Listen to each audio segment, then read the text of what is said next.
Hello, listeners, and welcome to Privacy Chats with Rachel and John, podcast for privacy professionals and enthusiasts alike. I'm Rachel. And I'm John, and we're your host for today's episode. And just note that the information that we're going to share throughout this episode is our own. It's not affiliated in any way with our employers or any other organizations. These episodes are produced on our own time, based on our own research and professional opinions. Rachel, what are we doing today? Today we're lucky enough to be joined by an expert in both the data protection space as well as the AI governance space, Gonzalo Caro. I think this is a good time to pass off the mic to you, Gonzalo, to give yourself an introduction. Great. Hi, Rachel. Hi, John. Thank you so much for the invitation. It's great to be here today. And I was looking forward to this chat. So maybe I can introduce briefly myself so listeners know who I am. Yeah, great. Okay, so named Gonzalo Caro. I'm currently an Associate DPO at Meta. So I work for the Office of the DPO at Meta, based in Dublin, Ireland, and have been doing so for the last 5 years. Prior to that, I was in Microsoft Ireland for 17 years, where I had a series of different roles, a lot of them connected to privacy as well in the latter years. So really looking forward to discussing all things privacy. I think the AI governance revolution as well is an element that is making our profession ever more interesting. And I look forward to having a good discussion with you guys. Yeah, that's awesome. Thanks for joining us. And just to share, I've had the distinct honor of working with Gonzalo. We worked together on a CIPT study group for IAPP. And I know, Gonzalo, you're very much involved with IAPP and the work that they do there. So you're certainly an expert in your field, and we're happy to have you join us. Yeah, I don't know. The word expert always intimidates me a lot. I like to say I'm passionate about it.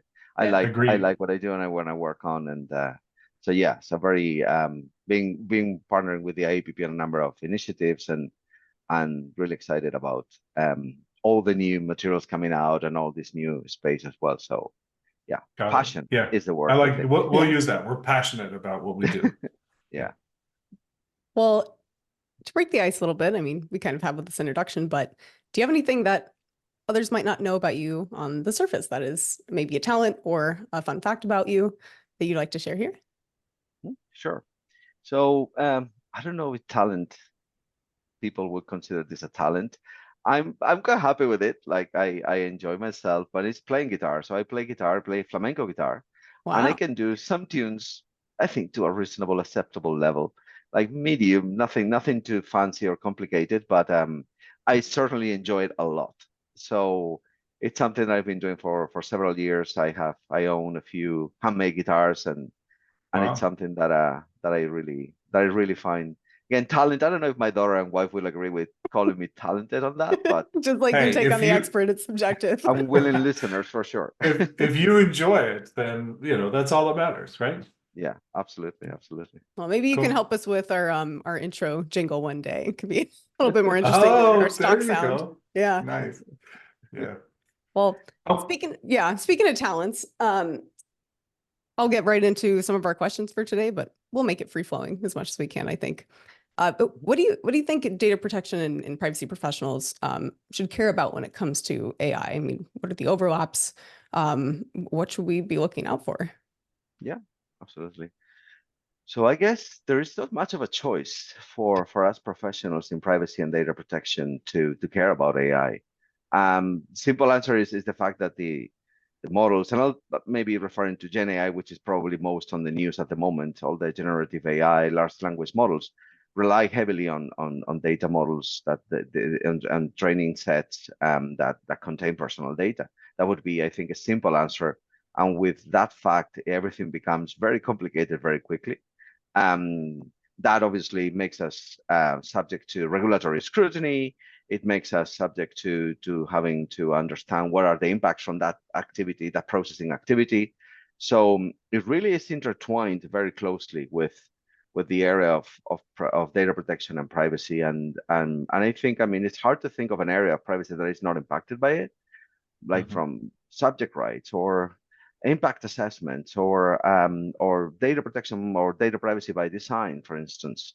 it impacts everything and anything that has to do with it. So I think it's certainly a marriage that has been established. I don't know about how willing the participants are on this, but certainly there is no question, I think, in anybody's mind that there is a massive role, an intersection between these two spaces. So Yeah, that's that would be it. and actually, I don't think we told you this before, Rachel and I, our last episode, which has been recorded but not posted yet, so you haven't had a chance to hear it, was about AI. So we kind of had a chat about just AI in general and some of the implications large for the language privacy models code. too, and you know, to the example of the more popular version of ChatGPT out today, I think it's relevant to a lot more people than it used to be, even though a lot of these technologies have been in development for quite some time. And yeah, so we did touch on that quite a bit, but certainly not from a DPO's perspective. I mean, this was more uncovering the, you know, what they are and Underlying. what we think are risks, the risks seem to be. Yeah. So as a like an emerging, growing field right now, Rachel and I have often talked about the fact that regulations are lagging the development of technology. So given that, like we can clearly expect there's going to be new regulations about AI governance in the future. But we're dealing with AI today in the market and large language models. So what do you think we should be doing as privacy professionals and DPOs throughout the industry to prepare for those regulations that we know are coming, but we can't predict exactly what they're going to require of us? Yeah, so that's a $1 million question there, and everyone is wondering themselves what they need to do. I think there's some obvious answers and some less obvious answers to that. An obvious answer would be, well, there is a need for us to get skilled up and really getting to know what these models are about, how they operate. You don't need to become a programmer or someone that develops the technology, but you certainly need to have an understanding of how the technology Scratch the works and what the surface. impact. Yeah, absolutely, absolutely. You need to know that, and that is non-negotiable. I mean, I think any professionals that don't get themselves skilled up on this area will be left behind. Walking in blind, exactly. Yeah, absolutely. So that's one thing that is quite obvious, I think, from a kind of training and understanding and educational perspective. And then there is another one which, again, it might be obvious too, but maybe in practice it doesn't happen as often, which is having a essentially like a dialogue around across several groups and across several teams within a business, and which touch on the different aspects of AI and what that means. So having that very rich discussion, because nobody has to figure out. Nobody has the answers. Nobody has the perfect model. And having that discussion with other groups in your business, with peers across the industry, is really, really important, more than ever. And dare I say, with regulators too, they don't have it figured out. They also have a lot to learn, a lot to regulate on, and they need to understand this better. So we can play a role as well in learning and sharing our learning. And so all of those are, I think, key aspects. And just to add on to that, Gonzalo, like Rachel and I have often talked about the like commonalities across the privacy field, and we even talked. I think our first episode was about the history of privacy, and a lot of the privacy principles and practices today are like going to go back to like the OECD model from I think 1979 or 1980. So like do we expect that those same principles are just going to be overlaid over this new technology, which almost makes them somewhat predictable? So that, again, great question. I think there's two aspects to it. One is there is undisputably today a number of tools that we can use that rest on privacy traditional principles and ideas that are highly applicable to the work of and to the technology of AI. So there are principles that we can apply, and tools like risk assessments and many impact assessments and so on that we can leverage. And there is a lot of groundwork that has been done already in that regard. So, for example, there are people looking into, say, the conformity assessments that the new AI regulation requires in Europe. I mean, you can start with your DPIAs. Your DPIAs can be a laying ground foundation for understanding what that might be. And it's not that we're starting from scratch and we need to create new tools. There is a lot of it that can be leveraged. And that, I think, is really important. But having said that, and this is looking, I think, self-critically to all of us as a profession, we really need to start thinking about potentially new ways of handling this risk and handling this space, because this technology is generating or has the capacity to generate very quickly new forms of, I guess, of risk unknown to us today. And I don't know to what degree all the traditional tools that we've used in the last 30, 40 years might become or will be completely ready to take on. So scale must be a problem just because of the rate of growth and the rate of, data generation that AI can support.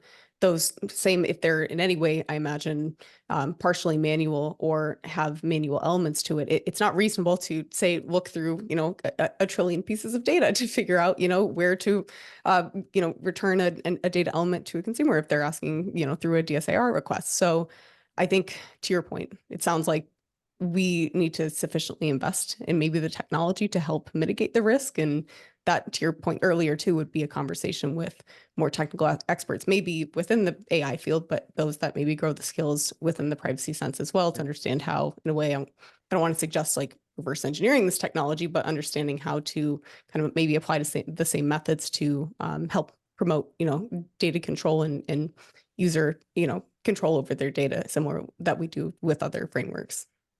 Yeah. And being afraid of using AI to help you with AI too.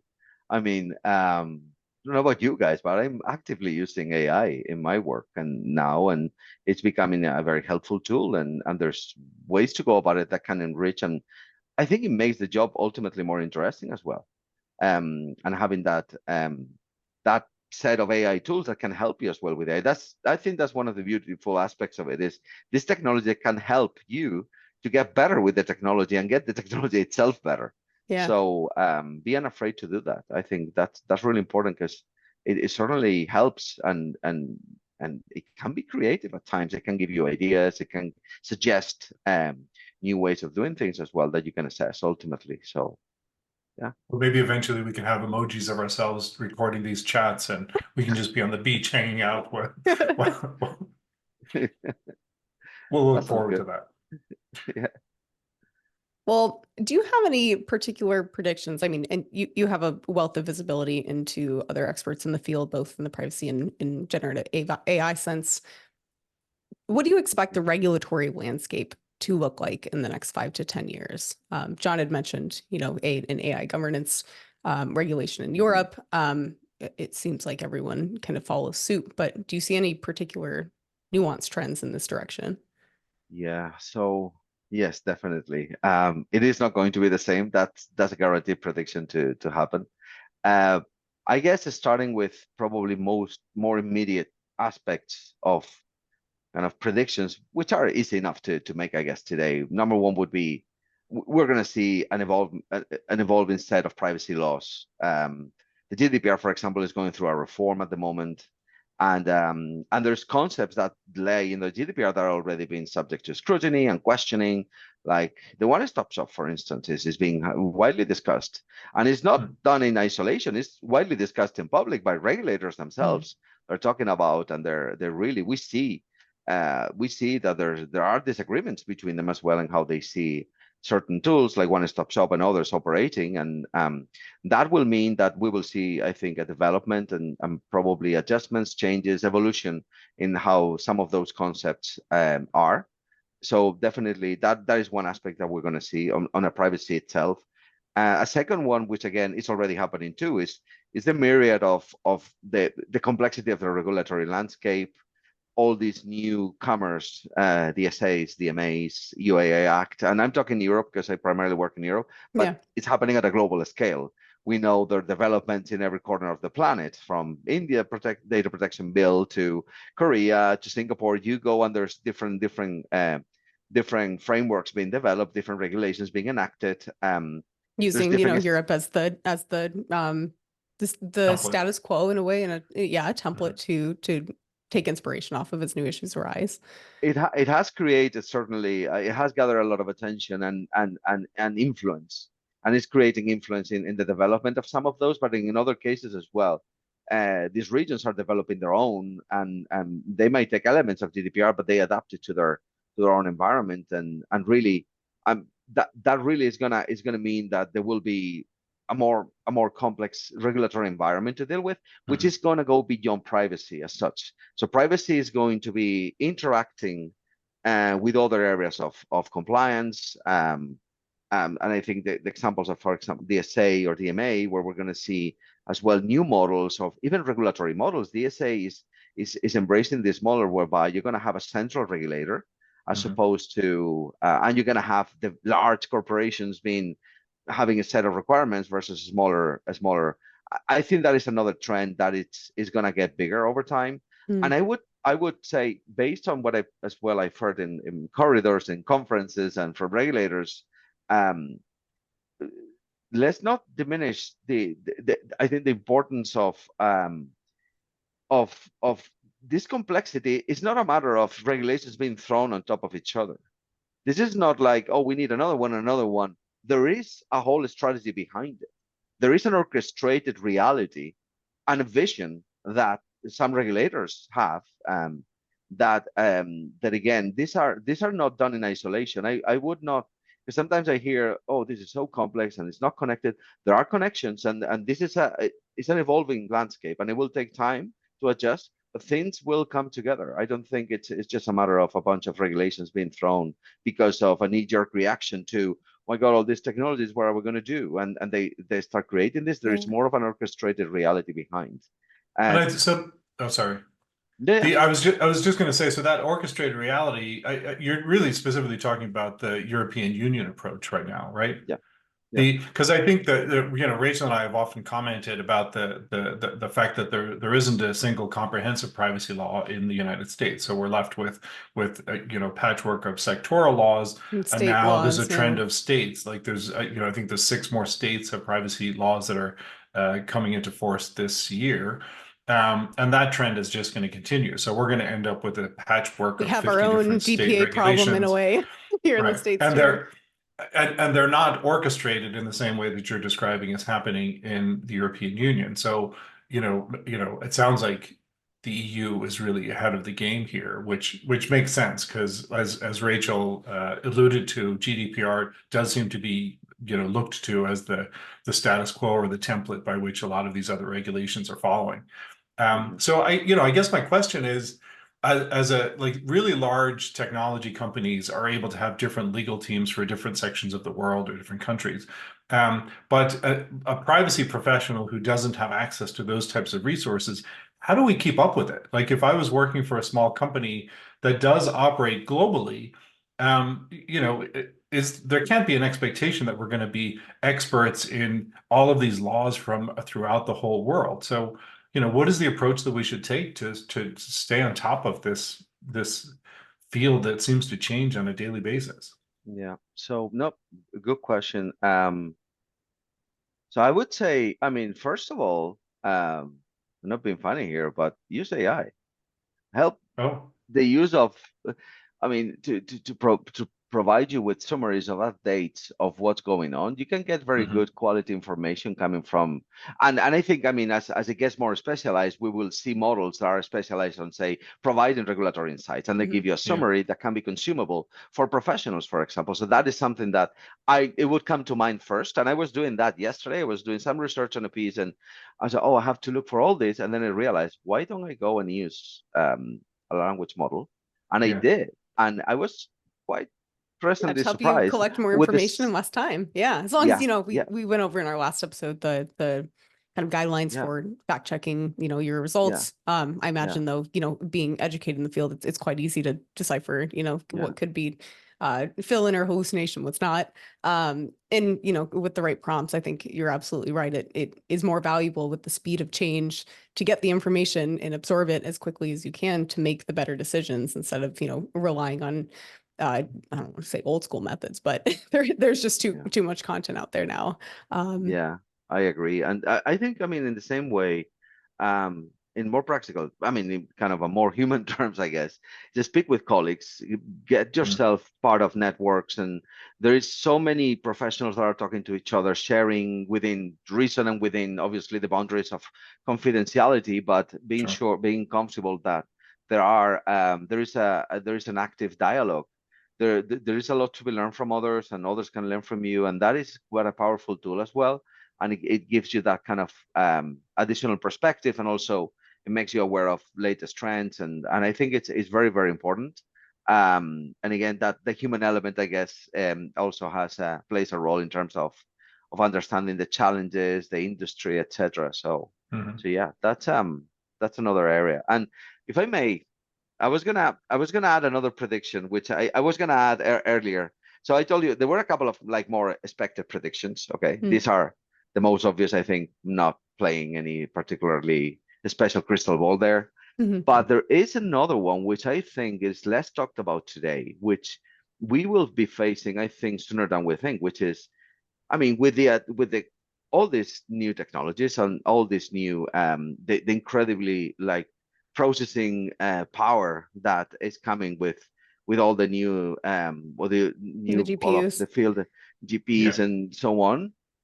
I find that we're going to see, number one, an increase in what we might term as personal data. Like when you talk about inferences, when we talk about models or tools that might be able to recognize who you are just by the way you walk. Right. You don't need to have any details about the person. You Because don't more need to know information is who they more are. valuable to then use as value to identify someone. Absolutely. As it becomes more and more prevalent, and more of what we have around us is considered personal data, and therefore might be subject to privacy and data privacy legislation, I wonder to what degree we will not see an evolution even in the privacy concepts in a few years, whereby, because today traditionally we said, okay, data protection privacy is around the processing of personal data in simplistic terms, but that's what it is at its core. So personal data itself might be defined differently.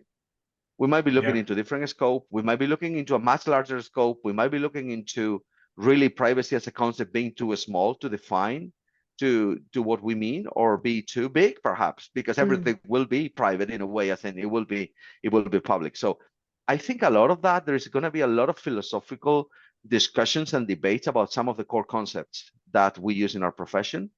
And I definitely, I would very, very much, I mean, it's an area that I love as well. So I would be very much interested to see how we develop that new generation of concepts, new ideas, the new conceptual frameworks for privacy and data protection.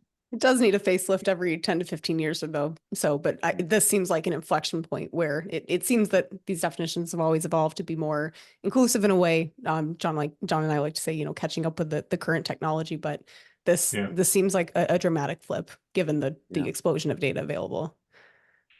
Yeah, and it's like, as you were saying that, I was thinking like we need to kind of go back to take a zero-based design approach to it and understand what is the fundamental thing we're trying to achieve with our efforts in privacy. And like going back to the very beginning, like the father of privacy is that, you know, that paper was written by Brandeis and Warren. who was the other guy? Warren and Brandeis. The right to be let alone. Right to be left alone. Exactly. All the way back in 1890. But like it has to go beyond that, because we don't want to be left alone, because we really do want to interact with these technologies and use them. So we can't say I want to be left alone. I can't just become, you know, some guy who's living at the bottom of a mountain in Montana or somewhere and being left alone. I mean, I guess I could, but I want to stay involved and engaged in society and use these tools, but I don't want to be victimized as a result of that. So there's a balance there. So we need to figure out what is today's version of the right to be left alone, and then apply that to the new technologies, which is, I think it's a difficult needle to thread. We need a lot of help and support, and that's why we're here to do that. Yeah. So definitely. Well, cool. Thank you so much, Gonzalo. Do you have any parting words for the listeners that tune into today's episode? Can be, you know, a reiteration of, you know, your important messages from this chat, or it can be net new. What do you have? Yeah. Well, I mean, again, as someone who is very passionate about this field and what's coming in the future for its development, it is somehow within at least the tech sector in particular, which is most of the companies today, is very it's still early stages. So we still have a massive opportunity to influence and to shape what this field will be in years to come. And with with that lies a very important responsibility and also opportunity to do this. And I think I would love to see like a whole new generation of younger students that are interested in privacy, that want to get into this field, and that bring it to the next level. So yeah, that would be like as much as I can. I have not succeeded with my own daughter so far. Okay, I'll be honest. I have tried. You said so far, so it sounds like it's a long game then. Maybe Yeah, you'll we'll continue. see, we'll see. But she talks about GDPR a little bit too already, so that's good. That's good. That's something. But Oh, yeah. I think as a profession, we're going to see so many interesting careers and opportunities coming out of this area that yeah, I would encourage parents as well, and others to encourage people to really get into it, because it's fascinating, and it really touches on many aspects of the human dimension of Right. of even companies. Like, ultimately, I always say that I ended up in privacy because I like philosophy. Yeah. And I somehow I found that connection between the reflection of the human sphere, the human side, and then also what business can do for society and for humans to impact their processing of their data. I mean, it's so yeah, I find that fascinating. So hopefully there'll be many more interested. I've come across a few other people who have like a academic background in philosophy who also work Yeah. in privacy, and I always think of you when I run across them. So yeah, and it does make sense. There's a lot of philosophy in the principles of privacy. So Yeah. yeah. Certainly Well, would this help was draw me in. yeah. So this was great. Thank you so much for joining us, Gonzalo, for this chat. Yeah, I've thank enjoyed you. it, and we can benefiting from your passion and knowledge is great. I love it. We will post your LinkedIn, if that's okay, when we post Of this course, yeah, episode, yeah, just for pleasure, yeah, people who are looking for you. absolutely. But I think that's it. I think we've cracked this nut. Is there anything else, Rachel? No, I think we're all good. This was a fantastic chat, and thank you so much again, Gonzalo, for your time. Right. Thank you, guys. It's been a pleasure.